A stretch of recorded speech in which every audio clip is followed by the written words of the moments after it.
Y en estos tres audios justamente el factor común es que ellos negocian con la señora Maritza Sánchez, esta ex asistenta de Dina Boluarte que se hizo muy conocida, cómo ingresar de manera irregular puestos de trabajo para allegados, para familiares, para incluso una sobrina de la presidenta, ¿no? La señora Victoria Dávila.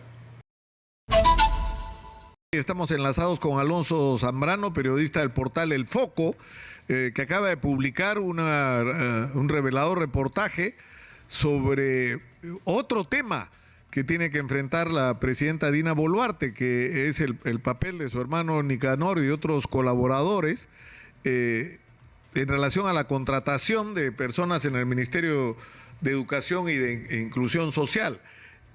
Alonso, buenos días. Hola Nicolás, muchas gracias por la invitación. ¿Por qué no nos resumes para aquellos que no han leído El Foco los hallazgos que has hecho en tu investigación? Sí, bueno, el día de ayer, domingo, publicamos un informe que contiene tres audios.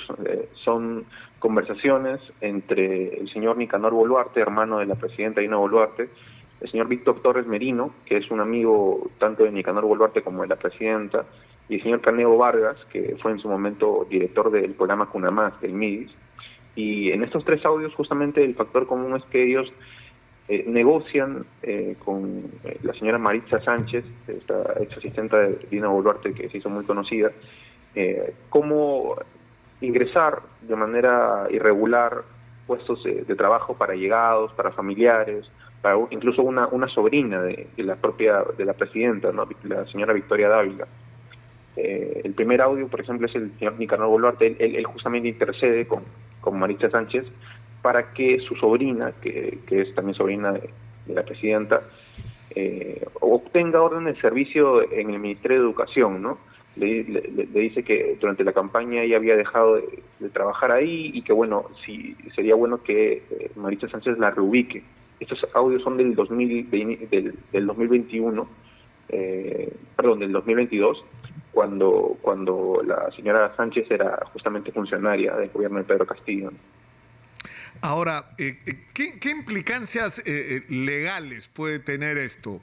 O sea, porque y si esto alcanza la propia Dina Boluarte, es decir, ¿de qué estaríamos hablando? ¿De tráfico de influencias?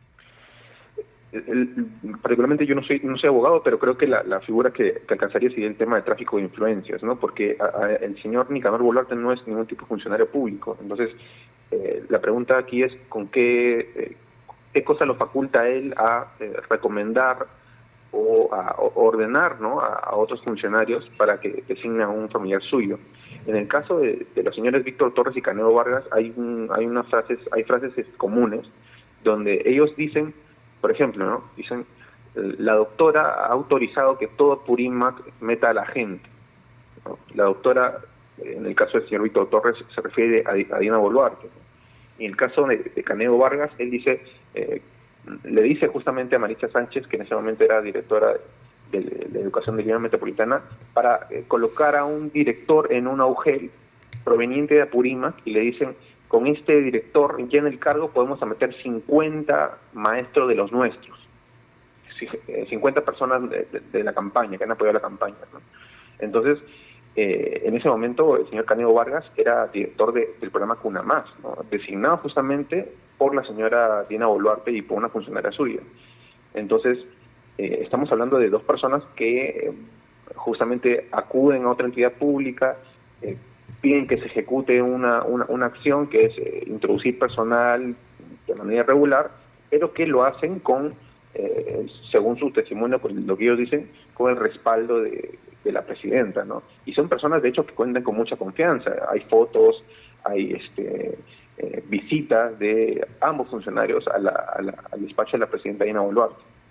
Ahora, esto nos lleva inevitablemente, el problema es que esto es una constante, ¿no es cierto? O sea, esto no es algo novedoso, sorprendente, que alguien utilice su puesto para articular nombramientos y decisiones de esta naturaleza, pero acá en la investigación de ustedes se revelan dos hechos, ¿no? El primero, este tema del señor Nicanor Boluarte, que resulta ser, entiendo, incluso una persona muy influyente hoy en el gobierno de Dina Boluarte, en la toma de decisiones, y sin embargo no tiene ningún cargo y por lo tanto no tiene ninguna responsabilidad, por lo tanto sus decisiones no tendrían ninguna consecuencia legal en el futuro, porque, o sea, él formalmente no es un funcionario que por lo tanto está sometido a medidas de control. Ese es un primer problema, ¿no?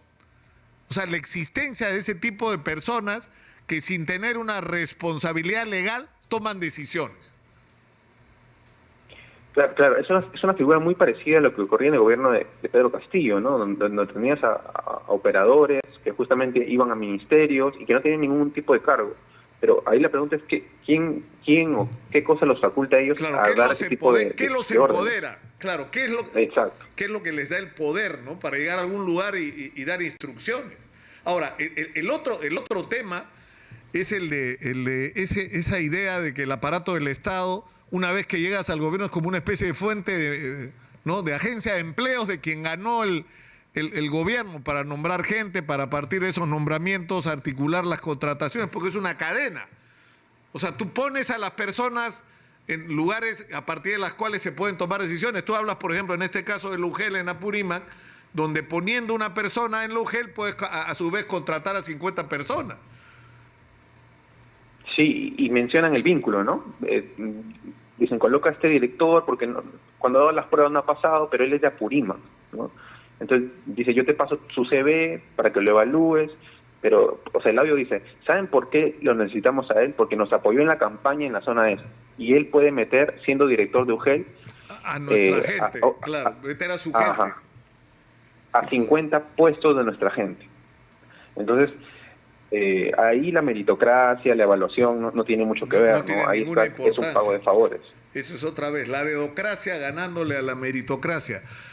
Muchas gracias, Alonso, por la información y por la investigación periodística que aportan desde el portal El Foco. Muchas gracias, muy buenos días.